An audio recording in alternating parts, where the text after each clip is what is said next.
I've never stopped liking English literature. It wasn't the door that closed when you walked into the university. I'm reading Sir Thomas Browne right now. I read him 45 years ago, I suppose. The enthusiasm and energy that comes from the best writers, you've adverted to the best, Matthew Arnold, the best that has been thought and said, is still there. And that's almost a surprising thing, that even at this very nocturnal hour, the kind of exuberance that you had at 20 still lingers in the chambers of music and literature.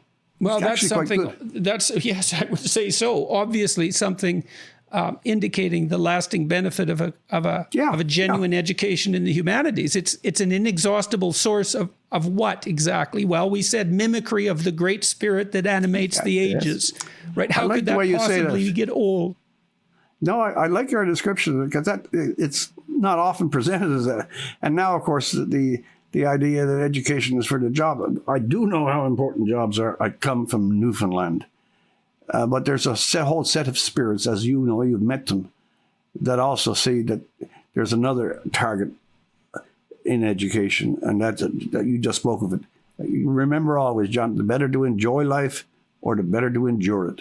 I don't think there's a better short description of what education is. No, I had a vision at one point of the people, many people who were influential to me in my life. These were, this particular vision mostly involved men, and so it was like a review in my mind of men that I had seen that had been influential to me. And then it was like there was something behind that was the greater men that I had been exposed to as a student, the people I had read and identified with. I mean, when I found someone, a thinker that captured me, I tended to read everything I could that they had produced. And I would fall into their mode of thinking. It would take me over completely. And then I'd reemerge somewhat on the other side, changed, but then I could see behind those great thinkers, there was something else. And I think that's something that, people think about that as the ancestral God, the ancestral father. And that was the spirit that was shining through the great men I had read. And then all the people that had influenced me, it shone through what was great,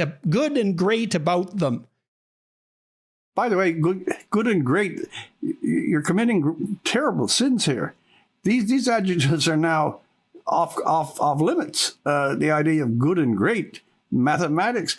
This is where it's the association. It's the association with power. As soon as you buy the doctrine that any hierarchical organization is predicated on power, then obviously the higher up you are in that hierarchy, the more corrupt you are. So you might say, well, what do you lose from that? Because you lose your sense of inferiority in relationship to the better. Well, what you lose is the better. And that's fine if you're good enough the way you are. But I've never met anyone who felt that they were good enough the way they were. There's always clamor inside your soul for the more that you could be. And where else are you going to find it except among those who have been deemed to be the best? And it isn't arbitrary, right? You said when you went to university, you'd hear these words and they would hit you. You called them benign explosions. That's not indoctrination by your educators. That's introduction to the benign explosions. Well, that particular professor, all he did, I could still hear it. It's about, I'm making a guess here, it's about a 42-line simile. He just read it. And I mean, it was like Beethoven's Fifth, because Milton does have a certain power of expression. And you're right, there was no message attached. He didn't say, even by the way, no message saying that you must like this. It was just done and let the spirit respond as the spirit will. But this fashioned education, this fashioned, you go to university now to be injected with attitude, not thought. And some of these white programs and the new anti-racism, which is all identity, and you only read things from the tribe to which you belong. I know enough about Newfoundland. I want to read about the Trojan War, not the war on the southern shore. I mean, really, they're canceling Homer. They're canceling Shakespeare. They're making fun of mathematics. They're talking about white physics. I do not know how we wandered so easily into this terrible and dominating lunacy. Have you seen the latest statement by the president of the CBC, Catherine Tate, following the George trial down in the States? I mean, it's like a parody of virtue thinking, and how CBC is going to take notice of this, and the systemic racism in CBC and all that. Dear God. Spine requires calcium, and there's no milk in CBC. None. How did I get onto that? I'm not even sure. All right. So you're 8 years in Newfoundland. You're traveling all over the province. You're listening to people. You're watching their reactions to your shows. You're reading. How much do you read? And habitually? Like 3, 4 hours a day. There was periods when I was out for a while. I could go for 8 or 9. But I have books in the morning, I have books in the evening, and of course this stuff here, the internet, has diluted some of that traffic, but I do have a fair store. I also, by the way, this is a good point to make for people who are going rereading, as Nabokov has pointed out. You can't read a novel, you can only reread it. I find great pleasure. I reread Johnson's letters, for example, recently. Even The Anatomy of Melancholy, which is a bit of a task. Proust, reread. So I do that a lot. I find that it's refreshing that you borrow power, not power in any militaristic or statist sense. How about authority? It teases your brain. And you get thrown into a mood in which the actions of the mind are more prompt and more precise. It's mood. You can't claim, I will now say this. You have to wait for the damn word to come to you. But this puts you in that fertile Well, see, that's a mystery territory. too, right? That's a mystery. Yeah, it is. That element of thought. And, people are easily cynical about prayer. But it seems to me that there isn't much difference in posing a question to yourself and waiting for an answer than there is. I don't distinguish between that in some sense in prayer, because the act of receiving revelatory thought, which is the thought that bubbles up, it seems to me that you pose yourself a question, and if your intent is genuine, you want the answer. You don't want something comfortable, which is uncomfortable in itself.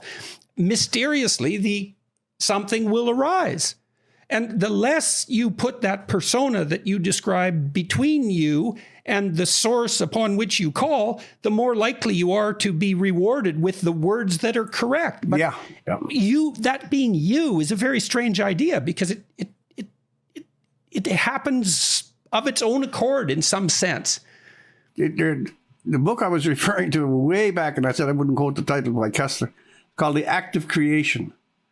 And it was an analysis of literary insight or literary inspiration, humor, the discovery of a punchline, and mathematical, the eureka moment.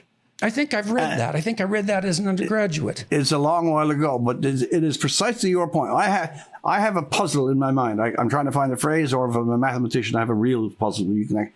And at a whole series of time, I have no answer. I can't get it. I go out and sloppily make a cup of tea, and as I'm stirring the first cube of sugar, I got the answer.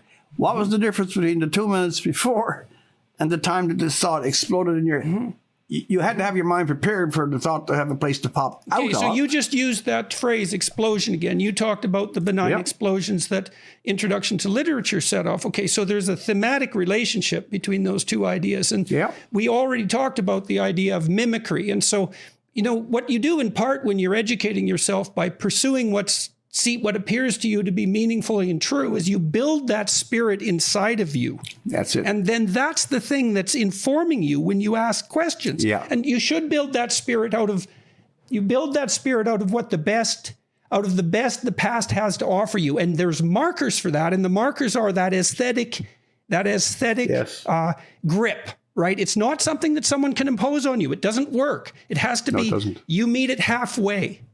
And so when we have a conversation like this, that's spontaneous, what I'm trying to do when I have a conversation like this is to become transparent in some sense. I don't want my concerns about the podcast, let's say the quality of the podcast, the audience, any of that. I don't want those proximal concerns to interfere with my immersement in the conversation.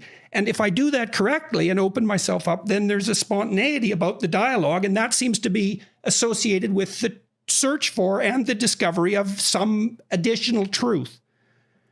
We have to, persona was one of the words that classic phrase, smell it, prepare the face to meet the faces that you meet. Anytime we artificially or self-consciously construct ahead of time some personal interaction, which is what a conversation really is. If we go in with the scaffolding already prepared and there, it's kind of an armor, nothing can happen. You have put yourself in a closed container, and you've done the right ritual moves. Your other point is also very interesting. You don't care about the damn podcast and the quality. No, don't. These are secondary or collateral or adventitious. But if you want to have a chat, make the chat the thing. And even there, you don't make it too deliberate. You sit, you speak, and back and forth. I don't know, by the way, how I'm doing on this, but that's not the point. Excuse me. The point on this one is very simple. That we have to allow some channel for the impulses that we don't understand, call them the unconscious, call them sensibility. The impulses that we don't command, but they are there, and occasionally they emerge, like solving the problem, having a conversation, making a quick joke in the middle of a live conversation. It's a great mysterious thing. We're not nearly as metaphysical as we should be. People should pay more attention to the spirit, even if they're not religious.